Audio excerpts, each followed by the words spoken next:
नमस्कार दोस्तों। कल देर शाम हम जैसे तमाम यूट्यूबर्स के लिए एक अच्छी खबर आई। वो खबर जिसका हम इंतजार कर रहे थे, या वो खबर जिस खबर के बाद हम जैसे तमाम यूट्यूबर्स ने राहत की सांस ली। वो खबर जिस खबर के लिए हम जैसे लोग, जैसे तमाम यूट्यूबर्स सरकार पर दबाव बना रहे थे। वो खबर क्या आई कल देर शाम? खबर ये आई कि वो ब्रॉडकास्ट बिल, जिस ब्रॉडकास्ट बिल का ड्राफ्ट चुनिंदा लोगों को दिया गया, वो ब्रॉडकास्ट बिल जिसका मकसद यूट्यूब पर अपनी आवाज बुलंद करने वाले तमाम पत्रकार, विश्लेषक या अलग अलग सोशल मीडिया के माध्यमों पर, प्लेटफॉर्म पर अपनी बात कहने वाले पत्रकार हैं, उनकी आवाज को कुंद करने या उन पर शिकंजा कसने के लिए जो ब्रॉडकास्ट बिल सरकार लाना चाहती है, कानून की शक्ल देना चाहती है, वो ब्रॉडकास्ट बिल कल देर शाम खबर आई सरकार ने वापस ले लिया। चोरी चोरी ब्रॉडकास्ट बिल का ड्राफ्ट सरकार ने चुनिंदा लोगों को दिया था, वाटर मार्क के साथ, ताकि डिस्कशन हो लेकिन बाहर लोगों को पता न चले। लेकिन हम सब लोगों को कहीं से पता चला, फिर हम सब लोगों ने प्रतिवाद किया, प्रेस कॉन्फ्रेंस की।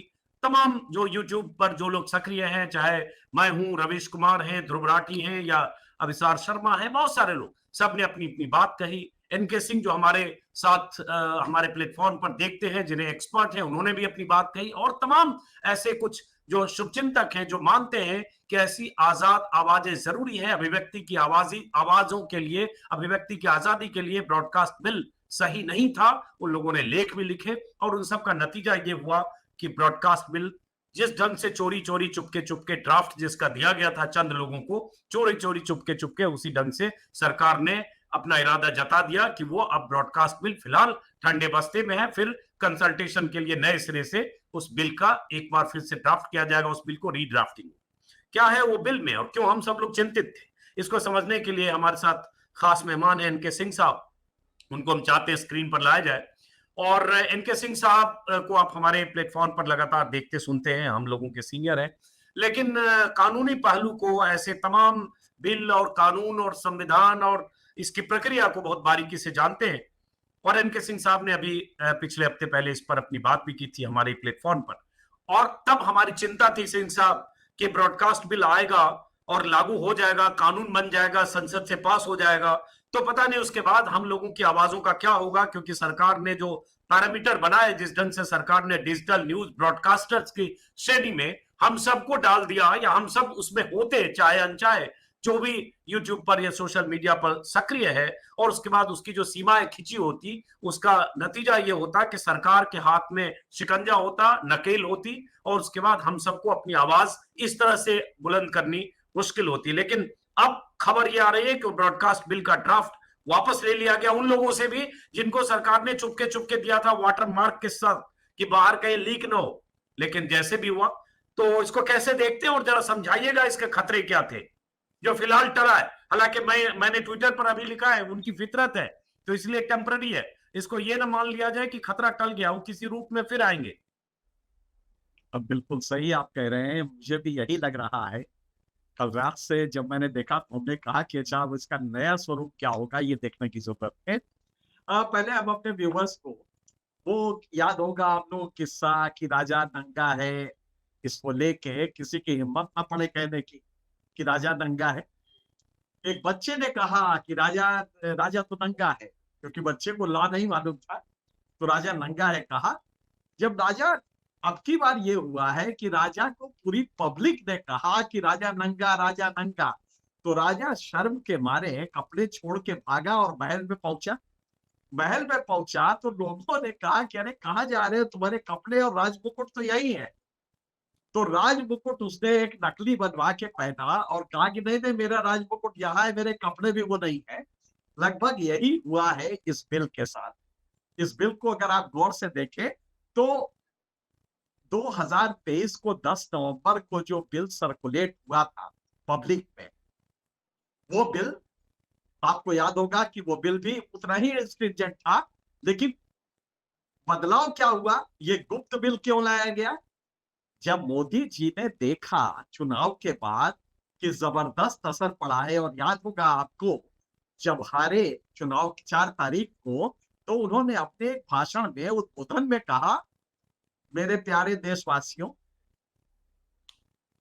इन्फ्लुएंसर्स इन्फ्लुएंसर्स का भी नाम लिया और ओपिनियन मेकर्स, ये उन्होंने कहा। मतलब कि उनको ये समझ में आ गया कि ये अजीत अंजुम जो कर रहे हैं, जो रविश कर रहे हैं, ये महंगा पड़ गया। और इसका एक सीएसडीएस का रिपोर्ट भी था, आपने देखा होगा, आकार गुप्ता ने इसको काफी डिटेल में दिया है।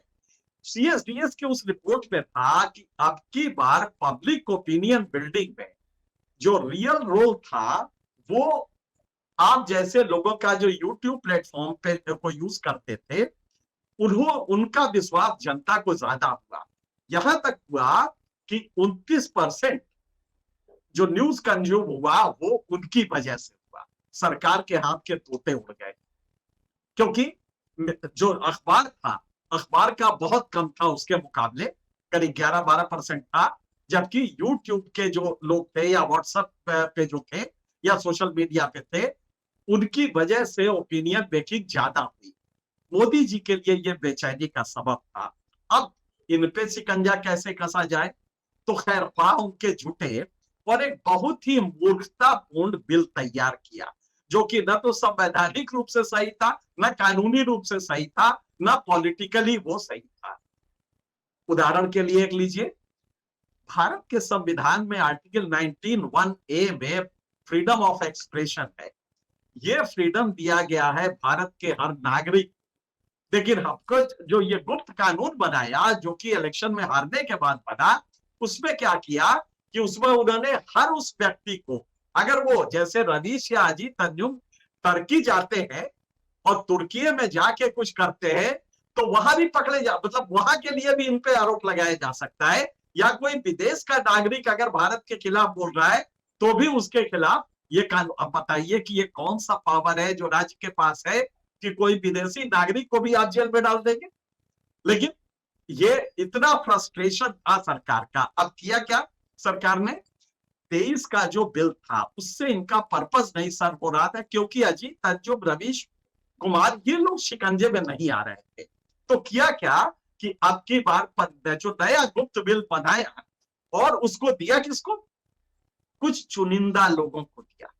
कुछ चुनिंदा लोगों को दिया। ऐसा नहीं था कि वो चाहते नहीं थे कि पब्लिक में ना जाए, वो जानबूझ के चुनिंदा लोगों को दिया। लेकिन वो जब पब्लिक में गया तो रिएक्शन जबरदस्त हुआ। आपने, हमने प्रेस कॉन्फ्रेंस में, और जबरदस्त रिएक्शन हुआ। इवन पॉलिटिकल एडिटर्स गिल्ड ने, प्रेस क्लब ऑफ इंडिया ने, अपार गुप्ता जैसे एडवोकेट्स ने, सबने इस पर लिखा, एडिटोरियल में लिखा गया और उसका असर हुआ जी। और अपोजिशन पार्टीज भी उसी तरह जबरदस्त रिएक्ट की। और अब वो अपोजिशन वो नहीं है जो कि 4 जून के पहले हुआ करता था। तो नतीजा ये हुआ कि सरकार के पसीने छूट गए। तो वो जो दुम दबाने जैसा होता है, अब कहे कैसे कि ये बिल हम विड्रॉ कर रहे हैं, ये कहे कैसे। तो उन्होंने जो कल रात को वो दिया, क्या कहते हैं उसको, ट्वीट एक्स पे जो देते हैं, तो उन्होंने उस पर लिखा कि साहब वो जो पुराना वाला बिल था ना 29 का, सॉरी 23 का, जो 10 नवंबर 23 को हमने बिल सर्कुलेट किया था, उसमें विचार विमर्श का जो समय है उसको हम 10 अक्टूबर तक एक्सटेंड कर रहे हैं। क्योंकि असली बात यह है कि ये वाला जो बिल था, जो गुप्त रूप से सर्कुलेट किया था, वाटर मार्क था। वैसे ही वाटर मार्क जैसे कि आपने डोनेशन के लिए जो फंड के लिए बनाया था, वो भी वही था, ताकि वो किसी और को ट्रांसफर ना हो सके। सिंह साहब, थोड़ा सा हाँ, बस बीच में थोड़ा सा दर्शकों को उस बिल के खतरे को समझाने के लिए थोड़ी बारीकी, जैसे बहुत लोग कॉम्प्लिकेटेड चीज होता है बिल और वो नहीं समझ पाते। जैसे उसमें ये किया गया कि हम जैसे तमाम यूट्यूबर्स जो सोशल मीडिया पर वीडियो के जरिए करंट अफेयर अपनी अपनी राय लिखते हैं, बोलते हैं, उन सब के लिए, उन सबको मान लिया गया कि डिजिटल न्यूज ब्रॉडकास्टर्स है। और ये डिजिटल न्यूज ब्रॉडकास्टर्स है, पब्लिशर है, जो न्यूज और करंट अफेयर की कैटेगरी में आएंगे। और उसके लिए उन्होंने बहुत सारे पैरामीटर्स बनाए और उसके बाद एक चीज बना दी कि आप एक कमेटी बनाएंगे जो कंटेंट को इवेल्युएट करेगी। उस कमेटी में हर तरह के, हर सेक्शन, हर सोसाइटी के लोग होंगे और वो हर यूट्यूबर, चाहे अजीत अंजुम हो, चाहे एनके सिंह हो, चाहे रवीश कुमार हो, उसको वो इवेल्युएशन के लिए कमेटी बनानी पड़ेगी। वो कमेटी उसको आपके कंटेंट को इंडोर्स करेगी और वो आपके पास कागज होना चाहिए। कभी भी सरकार मांगेगी कि ये जो यूट्यूब अभी डिस्कशन कर रहे हैं, सरकार की आलोचना कर रहे हैं, ये आपने उस कमेटी से अप्रूव कराया कि नहीं और अप्रूवल वाला कागज है कि नहीं। तो ये मैं सही कर रहा हूं, आप गलत करूंगा तो करेक्ट करिएगा। ये एक दो लेवल की कमेटी की बात हुई, एक सरकार की कमेटी अलग। उसके बाद जो जिसका, चूंकि दर्शक समझ लें, जो उस गोपनीय बिल इसलिए कर रहे हैं क्योंकि सरकार ने कहा कि हमने स्टेक होल्डर से चर्चा करने के लिए उनको ड्राफ्ट दिया, ऑफिशियल कुछ नहीं, अनऑफिशियल। लेकिन स्टेक होल्डर यूट्यूबर्स को माना ही नहीं गया। सरकार ने हम लोगों को, हम जैसे हजारों लोग या जितने ये जितनी संस्थाएं हैं, चाहे द वायर हो, क्विंट हो, स्क्रोल हो, न्यूज मिनट हो, न्यूज लॉन्ड्री हो, जितने ऐसी डिजिटल वेबसाइट्स हैं, जो डिजिटल ऑर्गेनाइजेशन है, उनको सरकार ने माना ही नहीं कि स्टेक होल्डर है और उनसे कोई कंसल्टेशन ही नहीं किया। तो सरकार ने जिनसे किया, जिनको बुलाया, जिनके साथ कई राउंड की मीटिंग हुई, चुनाव के बाद भी हुई, और उस मीटिंग में उन्होंने वैसे ही जिसका जिक्र हम लोग कर रहे थे, वाटर मार्क करके ड्राफ्ट दिया ताकि वो लीक ना हो, पता चले कि ये फला जी को दिया गया ये वाटर मार्क। लेकिन वो सारी चीजें लीक हुई और उसका ये हुआ। तो जरा उस खतरे के बारे में, क्योंकि ये खतरा फिर आने वाला है, हाँ, ये टलेगा नहीं। जो जो जो जो तरीका है सरकार का, वो किसी फॉर्म में सरकार लेकर आएगी। उस खतरे को जरा समझाइए सिंह साहब, जो फिलहाल थोड़ा जितना आपने बताया उससे कई गुना ज्यादा है, उसको हम विस्तार से अभी बताते। पहला खतरा ये कि अब अजीत अंजुम को भी उसके अपने जद में ले लिया है कानून के। अभी तक सिर्फ संस्थाएं होती थी, अब इसको डिजिटल न्यूज ब्रॉडकास्टर, डीएनबी शब्द यूज किया है। डिजिटल न्यूज ब्रॉडकास्टर के नाम पे हम सबको ले लिया है।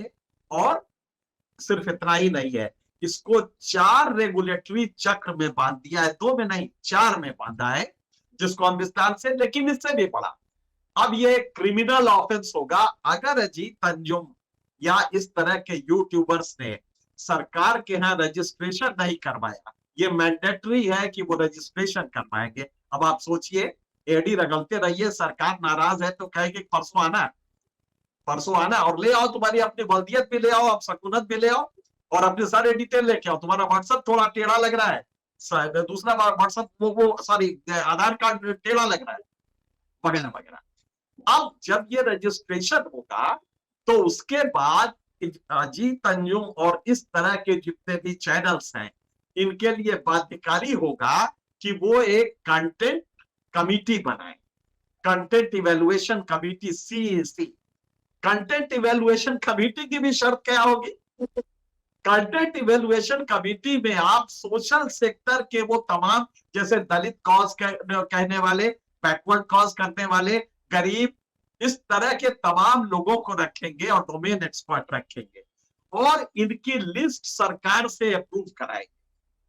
जब ये लिस्ट करा देंगे अप्रूव, अगर आपने ये नहीं कराया तो सीधे 2 साल की जेल, पहला। दूसरा, अगर आपने ये नहीं कराया और बिना इस सीसी के, जिसमें different section of society, SC, ST, minority, महिला, सबका रिप्रेजेंटेशन हो, अगर 5 लोग हैं, बिना उनके अप्रूवल के कोई कंटेंट वीडियो अपलोड नहीं कर सकते। वो भी किया तो भी करेंगे। शाम को वो कमिटी नहीं बैठी, अपने अपने घर हैं लोग, आपको एक बड़ी खबर आई है और आप वहां पे किसानों का अचानक एक बहुत बड़ा जत्था आंदोलन में आ गया है। अब आपको कवर करना है तो आप पहले कमिटी के पास जाएं, उसका सर्टिफिकेशन लें। अब जरा सोचिए, कमिटी सर्टिफाई कैसे करेगी? क्योंकि जब कंटेंट हमने दिया ही नहीं है तो सर्टिफाई कैसे होगा? और अगर हम कंटेंट उसको देने जाते हैं, कंटेंट मार्क क्रिएट करते हैं, उसके बाद कमिटी बैठेगी, सर्टिफाई करेगी, फिर उसके बाद आप इसको एयर कर सकते हैं। इसका सजा कितनी है? 50 लाख पहली बार अगर आपने गलती की, और अगली बार 3 साल के अंदर दोबारा अगर गलती कर दी तो 3.5 करोड़ रुपए। तो गया आपकी पूंजी जमा पहले ही बार पे चली जाएगी। तो दूसरा, ये किस तरह से ये नकेल कसा है। अब पहला तो टियर हो गया जिसमें कि आप कंटेंट इवेल्युएशन कमिटी अपनी बनाएंगे, और एक जो वो होता है जो कंप्लेंट आपका देखेगा वैसा एक अधिकारी भी अपॉइंट करेंगे जो कि कंप्लेंट रिजोल्यूशन करेगा, वो दूसरा होगा। अब दूसरा टाइप क्या होगा, आप किसी भी इस तरह के संगठन के भी मेंबर आपको होना चाहिए जिसकी फीस भी आपको देनी पड़ेगी, इसके लिए भी सेक्शन प्रोवाइड है। मतलब कि यहां तो उन लोगों को दीजिए ही, उनके मीटिंग का खर्चा उठाइए, उसके बाद आप दूसरे टियर में किसी भी इस तरह के सोशल जो वो है ग्रुप है जो सेल्फ रेगुलेशन के, उसके मेंबर बनिए, उसकी फी भी भरिए आप, ये आपकी जिम्मेदारी। तो दूसरा हो गया। जो तीसरा टियर है इसमें वो इससे भी बड़ा है। तीसरे टियर में वो एडवाइजरी काउंसिल होगा, जिसको एडवाइजरी काउंसिल जो होगा वो 11 मेंबर का होगा। अब सरकार की दहशत देखिए कितनी कमजोर है ये सरकार कि 5 अफसर होंगे उसमें मेंबर और 5 एक्सपर्ट्स होंगे और एक चेयरमैन होगा। मतलब कि वहां भी सरकार अपना वर्चस्व रखना चाहेगी, तो उसने एक्सपर्ट पे भी भरोसा नहीं किया जो खुद ही अपॉइंट कर रही है। अच्छा, इसमें कोई बॉडी नहीं होगी, ऐसा नहीं होगा कि कोई कमिटी होगी जैसे कि प्राइम मिनिस्टर जिसमें हो, लीडर ऑफ अपोजिशन हो, जिसमें चीफ जस्टिस इंडिया हो, ये सब कुछ नहीं होगा। सरकार बहादुर खुद ही राजा साहब अपॉइंट करेंगे वो 11 की कमिटी, और इसको कहा जाएगा एडवाइजरी काउंसिल। तो ये तीसरा टियर होगा। इसी के एडवाइस पे जो चौथा टियर होगा जो सरकार का अपना होगा, वो आपको सजा देगी, आपका चैनल बंद कर देगी, आप पे फाइन लगा देगी, आपको जेल में डाल देगी। ये चौथा होगा। ये 4 टियर होगा जी, तंजुम हिल नहीं सकते अगर ये कानून आ गया। इस तरह से शिकंजा कसा गया है कि, और सिर्फ टारगेट कौन है, आप जैसे लोग हैं जो बेबाक होके सोशल मीडिया पे बोल रहे हैं। तो जो सबसे बड़ी दिक्कत है इस कानून की वो ये है कि पहला क्या वायलेट किया है, बहुत सिंपल सा है कि कंटेंट पे स्टेट का पावर है ही नहीं है। भारत के संविधान निर्माताओं ने आर्टिकल 19(2) में 6 रेस्ट्रिक्शन दिए, 8 रेस्ट्रिक्शन दिए, जिसपे 4 ओरिजिनल है, 4 बाद में आए, नेहरू के सरकार में आए 3, और उसके बाद जब चाइना का हमला हुआ तब 8वां आया। जो 4 रेस्ट्रिक्शन है उसमें कोई भी नहीं है, या 8वां रेस्ट्रिक्शन जो अभी तक मौजूद है, ये भारत का संविधान मेरे पास रखा हुआ है, और इसमें बहुत स्पष्ट है कि 8 रेस्ट्रिक्शंस में से एक भी नहीं कहता है कि सरकार पब्लिक इंटरेस्ट डिसाइड करेगी। इस कानून में लिखा है कि पब्लिक इंटरेस्ट में ये सारे प्रतिबंध लगाए जा रहे हैं, जबकि पब्लिक इंटरेस्ट के पावर 19(2) में सरकार को दी नहीं गई है। स्टेट के पास वो पावर ही नहीं है। तो पहला ये गलती हुई है।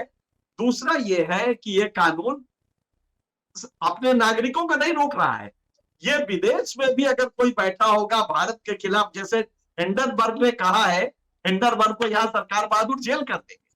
अब इसका दूसरा पहलू देखिए, ये कभी भी अजीत अंजुम के घर पे छापा डाल सकते हैं और छापे के लिए नोटिस नहीं देंगे। नोटिस का प्रोविजन पिछले वाले कानून में था, इस कानून में वो भी हटा लिया गया है। ये सीधे आपके घर, चूंकि यहां से आप एयर करते हैं, आपने एक ऑफिस बना रखा है, सीधे वहां पे आके ये छापा मार सकते हैं और इक्विपमेंट आपका उठा सकते हैं।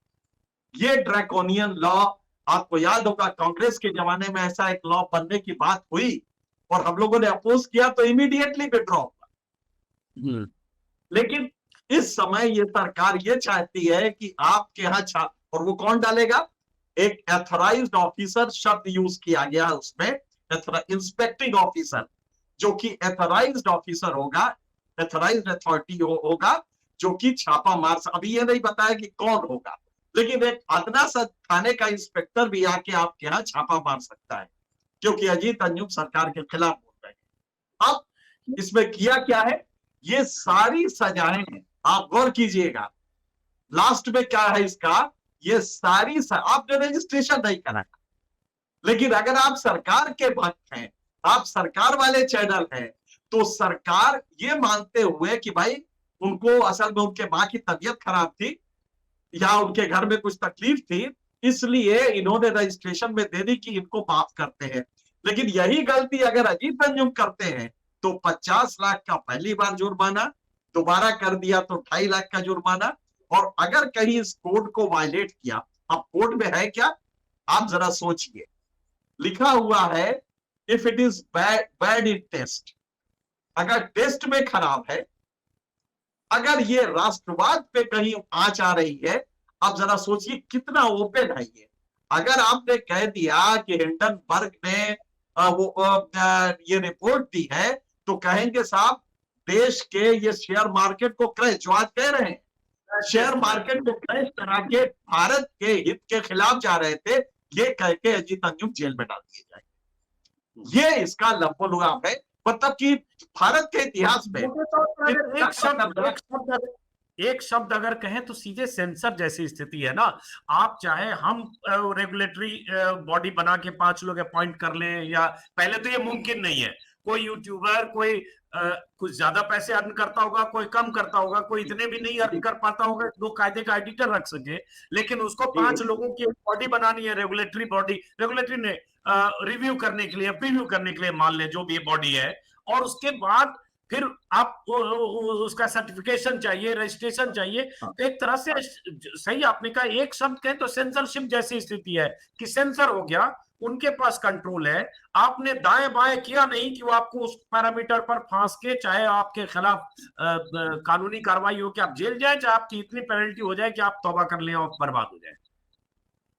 सेंसरशिप से थोड़ा ज्यादा है, क्योंकि सेंसरशिप में माइनर पेनाल्टीज का डर होता है, लेकिन यहां पे है कि भाई अगर किया तो तुम्हारी गर्दन गई, बोलो क्या हिम्मत है तुम्हारी करने की, ये वाला है। जैसे कि उदाहरण के लिए ये जो आपका जो एरिया है ना, जिसको यूट्यूब कहते हैं, यूट्यूबर्स इसमें फ्रीडम ऑफ एक्सप्रेशन के उस दायरे में रेस्ट्रिक्शन के आते ही नहीं।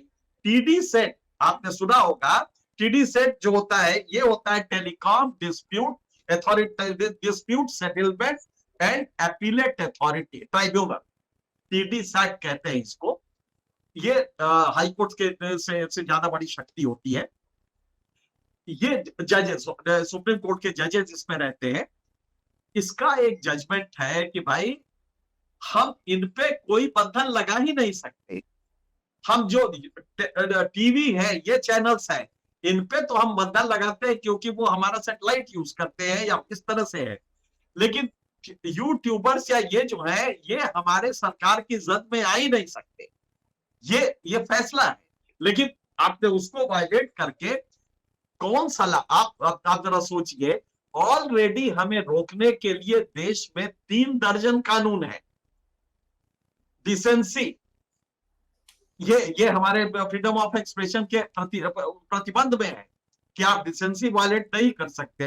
पब्लिक ऑर्डर, अगर हम ऐसा कुछ भी करते हैं तो आपके पास पब्लिक ऑर्डर के तहत कम से कम 1 दर्जन कानून है, लेकिन उसके बावजूद अब सरकार सिर्फ ये कि अब ये हमारे दरवाजे पे आ जाए।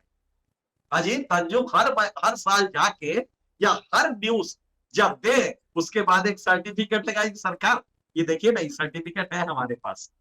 आप सोचिए ये मीडिया चल पाएगी एक दिन? एक सर्टिफिकेट लेके हमारी एक कमेटी होगी, उसका सर्टिफिकेट लेके न्यूज पहले बाद में ब्रॉडकास्ट करेंगे, हम पहले सर्टिफिकेट सरकार को देंगे। अच्छा मान लीजिए उस दिन वो नहीं है, अब सरकार में भाई अर्जेंसी है, अभी कोई बड़ी खबर आ गई, कहीं कुछ ऐसी खबर है जो आधे घंटे 1 घंटे में आपको देना है, अब आप पहले वीडियो बनाइए, फिर सर्टिफिकेशन कमेटी को दिखाइए, उनका अप्रूवल लीजिए, उसमें जो लोग हैं वो कितना न्यूज समझते हैं, हर आदमी का अपना एक डिफरेंट परसेप्शन होता है, वही आधा ग्लास भरा हुआ आधा खाली है, उसके हिसाब से ये सही है, उसके हिसाब से वो सही है, फिर से ये क्या है? मतलब ये हम लोग 90s में भी है, इसका भी एक कानून दिया है, एक प्रोविजन है इसमें भी एक प्रोविजन है कि अर्ध सत्य अगर बोलता है। अब जरा सोचिए, मोदी जी ने कहा कि शिक्षा में खर्च 2.5 गुना बढ़ा है, लेकिन ये राज नहीं बताया कि उतने दिनों में हमारे बजट का साइज 3 गुना बढ़ गया है, यानी शिक्षा में खर्च प्रतिशत के रूप में घटा है। तो मोदी जी को इसमें सजा होनी चाहिए। और वैसे हम आपको बता दें, जो ये डेफिनेशन है मोदी जी का जो एक्स है मोदी जी को भी एक कमेटी रखनी पड़ेगी और मोदी जी को भी जाके उस दरबार में खड़ा होना पड़ेगा। अगर रियल फॉलो किया जाए तो इसकी इज्जत में मोदी जी भी आएंगे। इतना ये एक बेवकूफाना लॉ है जिसको पढ़ के हंसी आ रही है कि किस दहशत में बनाया गया है। अच्छा, टारगेट बहुत साफ नजर आ रहा है कि आपकी बार इन लोगों की वजह से हम आ रहे हैं, इनका गर्दन किसी तरह दबाओ।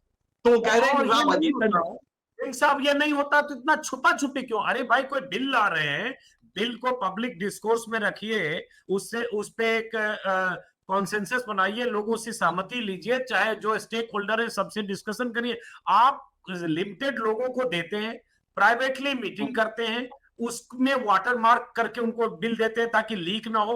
और जो यूट्यूबर्स हैं, जो हम जैसे सैकड़ों लोग होंगे या बहुत सारे प्लेटफॉर्म जिनका जिक्र किया हुआ है, स्क्रोल क्विंट जो भी है, उन सबको पता भी नहीं, भनक भी नहीं लगने देते हैं। हम लोगों को कहीं से लीक पता चलता है, जहां से लीक जिसे भी मिला होगा उसने कहा होगा पता न चले क्योंकि वाटर मार्क है। और उसके बाद चुपके से सब चुपके चुपके चोरी चोरी, इसलिए स्क्रीन पर वो लगाओ, इसलिए हमने एक ग्राफिक्स लगाया, चुपके चुपके चोरी चोरी। आप कोई बिल ला रहे हैं, आप कानून बनाना चाह रहे हैं, तो इतनी चोरी चोरी क्यों? तो यही इंटेंशन और साफ है। ये भी तब जबकि 2014 से गवर्नमेंट ऑफ इंडिया की पॉलिसी है जिसको कहा जाता है प्री लेजिस्लेटिव कंसल्टेशन पॉलिसी। आप कोई भी कानून बनाने के पहले प्री लेजिस्लेशन कंसल्टेशन करते हैं, पूरे देश भर में उसका ड्राफ्ट देते हैं। ये पॉलिसी आज भी है, उसको वायलेट करते हुए आप चोरी से कुछ लोगों को दे के और कह रहे ठीक है ना। तो जब हंगामा हुआ, क्योंकि लीक तो हो ही जाएगा, तो हंगामा हुआ तो आपने धीरे से वो वाला बिल का नाम दिया कि वो जो नवंबर में हमने दिया था ना, उसका टाइम हमने एक्सटेंड किया। उसको भी ये नहीं कहा कि हम विड्रॉ कर रहे हैं, उसका टाइम एक्सटेंड कर रहे हैं, ये कहा। अब यहाँ पे वायलेशन एक और क्या हुआ है, आप already national media policy already बना रहे हैं। आपने डिक्लेयर किया है कि हम नेशनल ब्रॉडकास्ट पॉलिसी बनाने जा रहे हैं, एनबीपी उसे कहते हैं। जब नेशनल ब्रॉडकास्ट पॉलिसी बनाने की प्रक्रिया चल रही है, तब ये गुप्त कानून क्यों? क्योंकि पॉलिसी के बाद कानून बनता है, कानून बन जाए उसके बाद पॉलिसी डिसाइड हो, ये तो आज तक कभी सुना नहीं। तो आप ये ड्रैकोनियन कानून बना, वो भी चोरी से लाके, ताकि किसी को पता ना चले। कितना घिनौना लग रहा है कि सरकार नंगी खड़ी हो गई है और भाग रही है, पब्लिक पीछे से दौड़ा रही, कुछ इस तरह का ये तमाशा। ये हो रहा था, जो डीजी पब एक संस्था है जिसमें हम जैसे तमाम यूट्यूबर 100 से ज्यादा संस्था उसके मेंबर हैं। डीजी पब की तरफ से अश्विनी वैष्णव को टैग करके कहा जा रहा था कि वो कौन सा बिल का ड्राफ्ट है, हम लोगों को नहीं पता है, हमें भी प्रोवाइड कीजिए, हमसे भी मीटिंग कीजिए, हमें भी बताइए। और अनआंसर्ड ऐसे ट्वीट्स और ऐसे सारी चीज अनआंसर्ड थी। उसका नतीजा ये हुआ कि प्रेस कॉन्फ्रेंस करना पड़ा, जो तस्वीर हम स्क्रीन पर दिखा रहे हैं, रवीश कुमार, अपार गुप्ता, रितु कपूर जो क्विंट की प्रमोटर, और तमाम लोग 50 पत्रकार दिख रहे हैं, और एडिटर्स गिल्ड ऑफ इंडिया के प्रेसिडेंट, कि भाई वो बिल हमारे पास है ही नहीं, हमारे पास तो लीक होके कहीं से आया है और उसके आधार पर हम ये बात कर रहे हैं। अब बात आती है सिंह साहब कि चलिए अभी तो आ गया कि ये बिल वापस हो गया, जो 9:37 पर ट्वीट किया है आईएनबी 36 मिनट पर आईएनबी मिनिस्ट्री ने, जिसमें कहा fresh draft will be published after detail consultation. Further additional time is being provided to solicit comments, suggestions till 15 अक्टूबर 2024। तो मान लीजिए अब 2 महीने का वक्त है, तो क्या लगता है कि अब सरकार नए सिरे से फिर, क्योंकि कुछ न कुछ तो करेगी, ये तो पक्का है, अब वो क्या करना चाहेगी, इसमें से क्या हटेगा, ये बात है। और उसके बाद उस समय हम कितना प्रतिरोध करके फिर ऐसी स्थिति सरकार की ला पाए, वो भी इंपॉर्टेंट है। नहीं, देखिए बड़ी सिंपल सी बात है कि सरकार में प्रतिरोध मोड में आपको तो शाश्वत रहना होगा, क्योंकि सरकार शाश्वत प्रेशर डालती रहेगी। यहाँ पे ये चीज है कि जो कल जो लैंग्वेज दिया है, ये कहा है कि साहब ये 10 नवंबर तक एक्सटेंड करते हैं और फिर ड्राफ्ट देंगे। तो जरा पूछिए कि भैया जब उसके बाद ड्राफ्ट दोगे, कंसल्टेशन के बाद ड्राफ्ट नहीं होता है, कंसल्टेशन के बाद तो फाइनल होता है। तो कंसल्टेशन के बाद अगर तुम ड्राफ्ट ही देना है तो उसके बाद फिर कंसल्टेशन होगा। तो एक्चुअली उन्होंने यहां भी घालमेल किया है, चूंकि छिपाने में कई चोरियां जब करते हैं आप, तो एक छिपाने के चक्कर में 1000 गलतियां झूठ बोलने पड़ते हैं। तो यहाँ पे उन्होंने कहा है कि वो जो ड्राफ्ट हमने नवंबर में दिया था उस पे कंसल्टेशन का टाइम हम एक्सटेंड करते हैं, 2 महीना एक्सटेंड कर दिए। तो अब कंसल्टेशन पिछले वाली पे होगा कि नया ड्राफ्ट जो लाओगे उस पे होगा? और नया ड्राफ्ट लाने के लिए तुम कह रहे हो कि भाई 2 महीने बाद फिर हम नया ड्राफ्ट लाएंगे, तो इसका मतलब अब घालमेल हो गया है। लेकिन हाँ, अब जो ड्राफ्ट आएगा वो कुछ चीजें तो होंगी।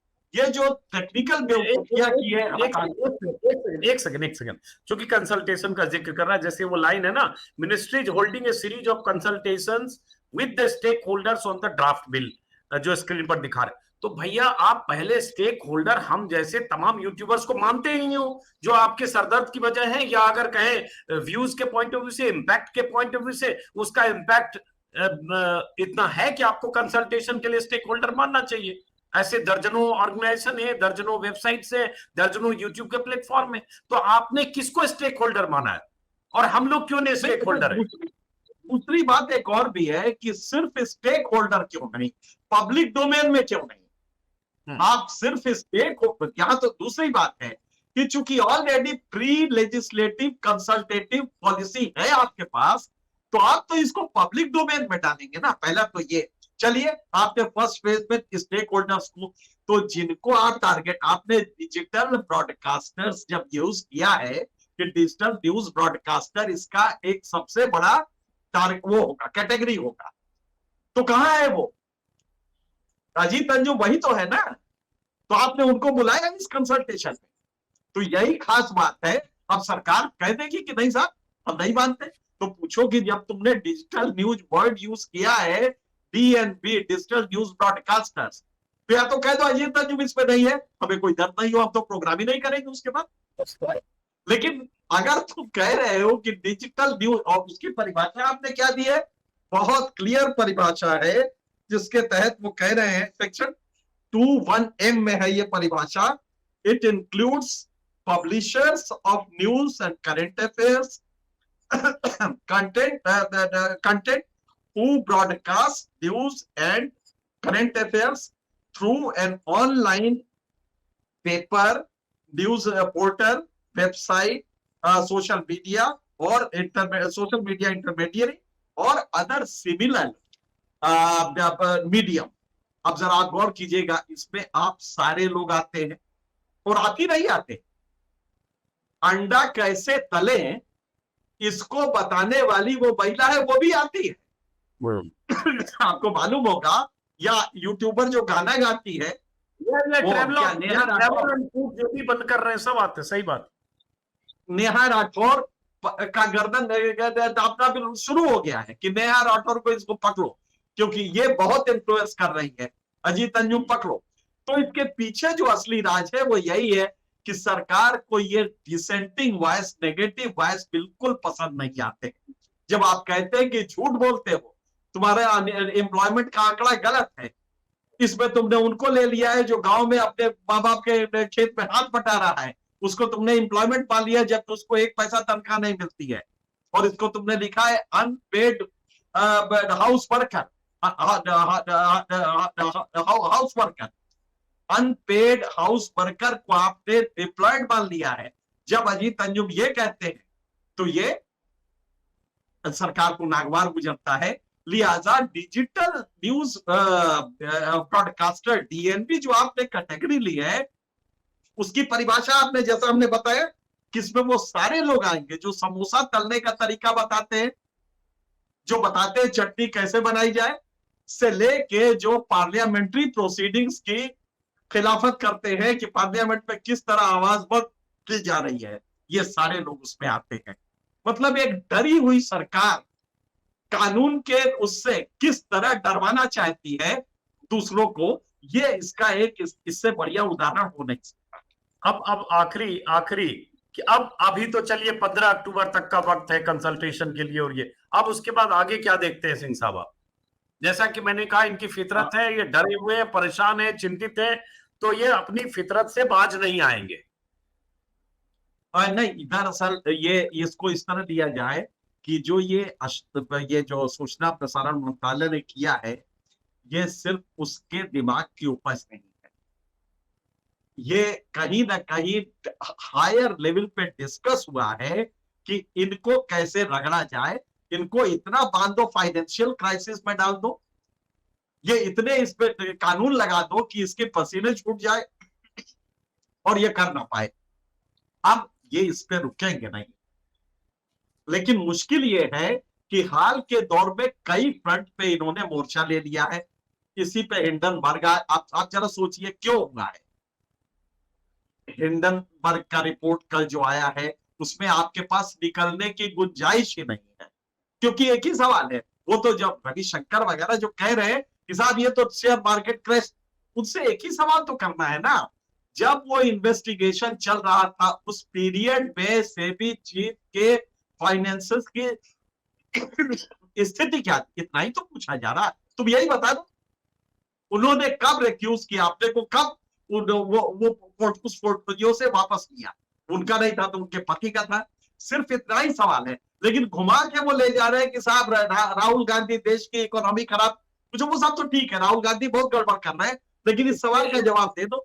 स्पेसिफिक आंसर देना चाहिए, स्पेसिफिक आंसर दीजिए, कॉन्फ्लिक्ट ऑफ इंटरेस्ट पर specific specific question, it requires specific answer, घुमाओ नहीं इसको, तो मोदी के लिए ये मुश्किल पड़ गया है। तो ये कल जो हुआ है ये उसी का क्यूमुलेटिव इफेक्ट है। हिंडनबर्ग हुआ, इसके पहले आपने देखा पार्लियामेंट में किस तरह इनको विड्रॉ करना, ऊपर भेजना पड़ा, बिल्कुल माननी पड़ी। हाँ जी, तो हकीकत ये है कि सरकार अब बैकफुट पे आ रही है, लिहाजा अभी ये नहीं लेना चाहती, लेकिन मेरा बिल्कुल मानना है कि ये इससे भी स्ट्रिंजेंट होगा, बस चेंज इतना ही होगा कि किसी तरह से इसको नए पॉलिश, और हमें सतर्क ये रहना है कि वो जो वर्डिंग होगी वो थोड़ा डिफरेंट होगी, उसको बहुत ही गहराई से अब की बार पढ़, ये क्रूड फॉर्म था जिसको एक बच्चा भी लॉ का अगर पहले साल का स्टूडेंट होगा वो भी पढ़ के हंस देगा, यार ये तो ऐसे ही वायलेशन है, ये तो सुप्रीम कोर्ट पे रुकेगा ही नहीं। लेकिन अब जो हो रहा है, अब जो होगा उसके लिए अगर वो आकाश गुप्ता हो या वो जितने भी लोग हैं उन सबको बहुत ही सतर्क रहना पड़ेगा, क्योंकि कानून तो ये लाएंगे, इनको बहुत दर्द है इस मीडिया से, क्योंकि ये लो कॉस्ट है और इसमें हर आदमी अपनी बात कह लेता है और वो समाज को कन्विंस कर रहा है।